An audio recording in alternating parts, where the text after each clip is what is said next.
glosofaringio y vago. Entonces, si podemos ver, por ejemplo, la fosa amigdalina, que comparte la inervación por el glosofaringio y vago, va a ser uno de los lugares más frecuentes. Entonces no es raro encontrar de repente pacientes con amigdalitis o que tengan alguna otra enfermedad que esté en la garganta, como una laringitis, que refieran además de todo tener un poco de otalgia. Cuando hablamos de otalgia primaria, entonces nos referimos a estas que están dadas por el oído como causa principal. Entonces tenemos las que están dadas por el pabellón auricular, pueden ser contusiones, celulitis. Una de las no tan frecuentes pero que es fácil de encontrar es herpes zóster y algunas causas ambientales o enfermedades sistémicas. La policondritis recidivante es una de las causas más frecuentes de otalgia en el pabellón auricular, que no es diagnosticada de manera rápida debido a que lo único que encontramos es un poco de eritema y dolor a la palpación. Sin embargo, cuando esto es de manera recidivante, como lo dice el nombre, hay que hacer un análisis del paciente para descartar esta enfermedad. En cuanto al conducto auditivo externo, pues obviamente la otitis externa va a ser la más frecuente. Y no tiene que ser una otitis externa difusa, puede ser algo tan sencillo como un forúnculo en la entrada del conducto, algún cuerpo extraño, que también incluye la otocerosis cuando ya es dura, o algún tumor. Ahora, las más famosas y también las más frecuentes son las otitis medias. Mencionábamos ya la exploración que nos da la otitis media aguda, que les mencionaba, nos va a dar una membrana timpánica abombada y roja. Aquí podemos ver cómo a la hora de hacer la otoscopía nos encontramos una membrana timpánica muy eritematosa y dolorosa. Vamos hacia el otro lado, ahora con el video que corresponde a una otitis media con derrame. Lo que quiero que alcancen a ver es que como tiene líquido, por detrás de la membrana vamos a encontrar algunas burbujas. Vamos a pedirle a este paciente que pase saliva y vamos a ver cómo hay un poco de movilidad.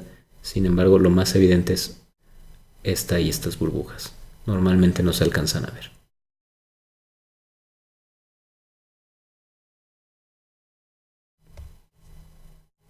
Muy bien. Entonces, esa es la exploración de ambos tipos de otitis, la otitis media y la otitis media con derrame. También podemos encontrar causas de otalgia como complicaciones de las mismas otitis, que pueden ser agudas o crónicas, perforaciones timpánicas traumáticas en el momento de la perforación por el desgarro de la membrana timpánica o por enfermedades que estén por detrás del tímpano, como es una fractura temporal.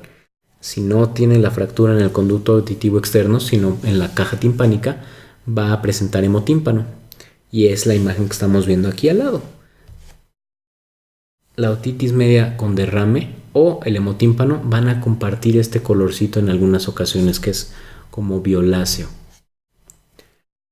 Ahora, cuando hablamos de otalgia referida, es la otalgia que tenemos cuando nosotros hacemos una exploración y el pabellón auricular, el conducto auditivo externo, la membrana timpánica y en algunos casos, si la membrana está en condiciones, la cavidad de oído medio se ven completamente normales y entonces podemos culpar a estructuras adyacentes de la molestia. Algunas de las causas más frecuentes son las oromaxilofaciales. De las más comunes en la consulta de urgencias suelen ser o la patología dental, es decir, la típica muela picada, o la disfunción de la articulación temporomandibular.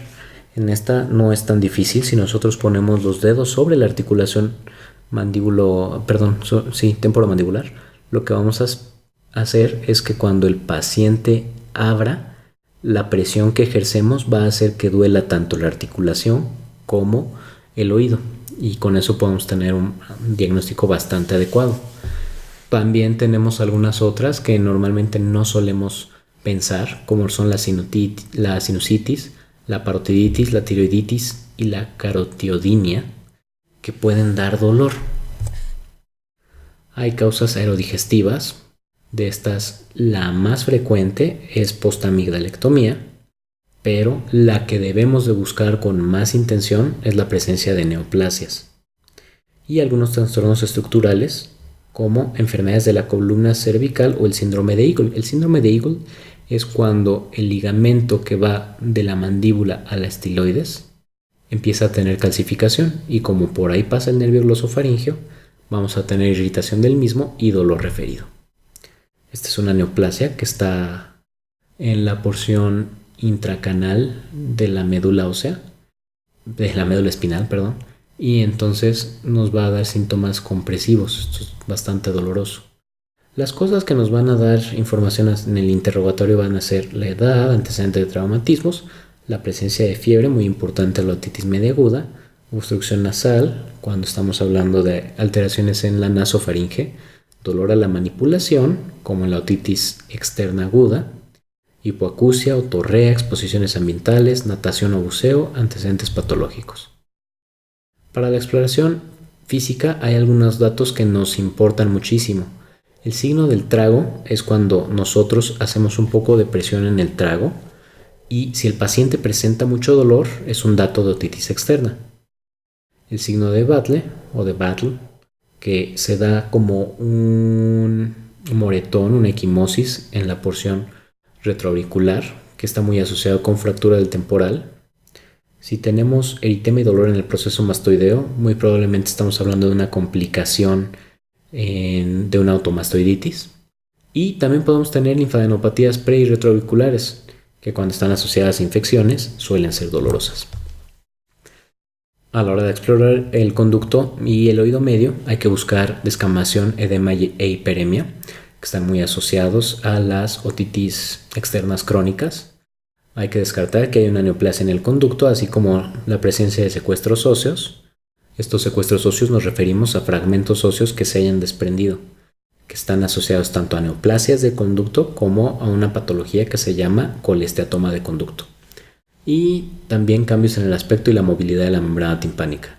Recordemos que si nosotros estamos haciendo una otoscopia y no tenemos un otoscopio neumático, lo que podemos hacer es pedirle al paciente que tape su nariz y con la boca cerrada pase saliva y lo haga una maniobra de Valsalva, y esto nos va a permitir ver cómo tenemos ambas fases en las cuales la membrana timpánica va a presentar tanto abombamiento como retracción.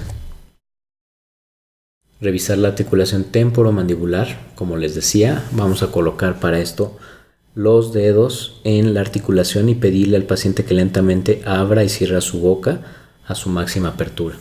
Y en la cavidad oral vamos a buscar úlceras, abscesos o eritema que nos hable de infección, así como neoplasias. Hay que recordar de la cavidad oral, es todavía más importante, la orofaringe. Y hay algunos datos que nos tienen que obligar a pensar en patologías específicas. Los pacientes inestables o sépticos que debutan con otalgia pueden tener complicaciones intracraneales de una otitis media aguda, de la cual la más frecuente es por mucho la meningitis. Cuando tenemos antecedente de trauma hay que descartar la fractura de hueso temporal, las abrasiones, hematomas, ruptura de la membrana timpánica o inclusive disrupción de la cadena osicular. Y hay que recordar que el drenaje de los hematomas del pabellón auricular es algo importante, porque si no vamos a tener complicaciones a largo plazo como la oreja en coliflor. También hay que ver que no haya parálisis facial, porque esto nos puede ser indicativo de herpes zóster o una otitis media aguda complicada con parálisis facial, así como en algunas ocasiones de fracturas del hueso temporal. Y cuando encontramos conducto auditivo externo doloroso, puede ser o por otitis externa, una dermatitis por contacto, cuerpo extraña, neoplasias o cerumen impactado. El dolor en la mastoides correlaciona con mastoiditis. La otorrea aquí esta es una de las causas más importantes de que alguien no haga un examen correcto. Y cuando me refiero a un examen físico correcto. Cuando alguien encuentra otorrea, lo primero que hay que hacer es intentar limpiarla siempre que sea posible. ¿Por qué? Porque la otorrea, cuando encontramos una membrana timpánica íntegra, nos está hablando de una otitis externa. En cambio, la otorrea, cuando nos encontramos una perforación de la membrana timpánica, nos habla de una otitis media, que puede ser aguda con ruptura de la membrana timpánica o una otitis media crónica. También secreción en oído medio. Por cierto, las otitis medias crónicas generalmente no duelen a menos que tengan complicación. Muy bien, secreción en oído medio Si tenemos una otitis media aguda, vamos a encontrar datos de inflamación como el abombamiento y el eritema, y en el caso de la otitis media con derrame no vamos a encontrar el eritema, solamente vamos a encontrar burbujas retrotimpánicas. Si la exploración es normal, vamos a buscar causas referidas. El tratamiento, hay que recordar los tratamientos de cada una de las otitis. En el caso de las otitis externas, nunca va a ser demasiado resaltar la importancia de la limpieza del conducto auditivo externo. Sin esta, el resto del tratamiento no va a servir porque no importa que tengamos el antibiótico más adecuado, no va a llegar con la penetración adecuada. De tal manera que primero limpiamos el conducto y luego colocamos antibiótico tópico. La limpieza del conducto casi siempre es complicada, por lo tanto, a pesar de que las otitis externas no son infecciones que suelen tener complicaciones tan frecuentes, es importante que sean valoradas por el especialista para que haga la limpieza adecuada. Los antibióticos tópicos, en general preferimos quinolonas, sin embargo, se ha demostrado que por la concentración tan alta que alcanzan, también las gotas basadas en aminoglucósidos y las que están basadas en polimixina tienen muy buena eficacia. Lo que nos va a hacer decidir entre una y otra es si hay o no perforación, debido a la seguridad que podemos encontrar en pediátricos con quinolonas y en cualquier edad con aminoglucósidos que puedan entrar a la cavidad de oído medio. También en los casos en los que es adecuado, podemos dar hidrocortisona, dexametasona o prednisona tópica. Muchas de las gotas que se venden comercialmente ya tienen hidrocortisona o fluocinolona, que también es un esteroide tópico que puede ser en esta vía. El tratamiento generalmente se da por 7 días, pero hay que citar al paciente para volver a limpiar y asegurarnos de que el tratamiento está llegando a donde debe de ser. Eso es lo más importante, limpiar el conducto. Y por otro lado, como todas las infecciones del oído externo están condicionadas por la presencia de humedad, no podemos permitir que ese oído se moje. Entonces, también hacerle mucho hincapié a los pacientes que además de seguir el tratamiento deben de evitar la entrada de agua durante el baño. En el caso de la otitis media, estamos hablando de otitis media aguda, los antibióticos que vayan a tener cobertura contra Streptococcus pneumoniae, Haemophilus influenzae y Moraxella catarrhalis, de los cuales el de primera elección va a ser amoxicilina y de segunda elección amoxicilina con clavulanato.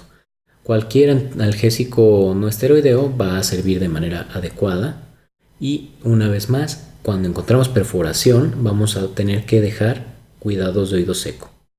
Importantísimo.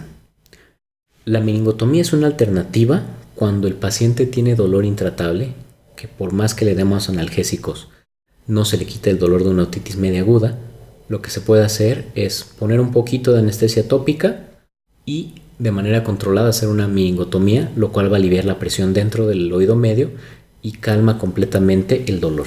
Sin embargo, esto una vez más solamente debe ser realizado por un especialista.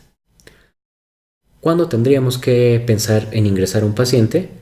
Cuando hablamos de enfermedades que van a requerir terapia intravenosa o cirugía, como son el caso de la otitis externa maligna, complicaciones de otitis media aguda, como por ejemplo el absceso de Bezold o la mastoiditis, y los pacientes que presentan otalgia y parálisis facial concomitante.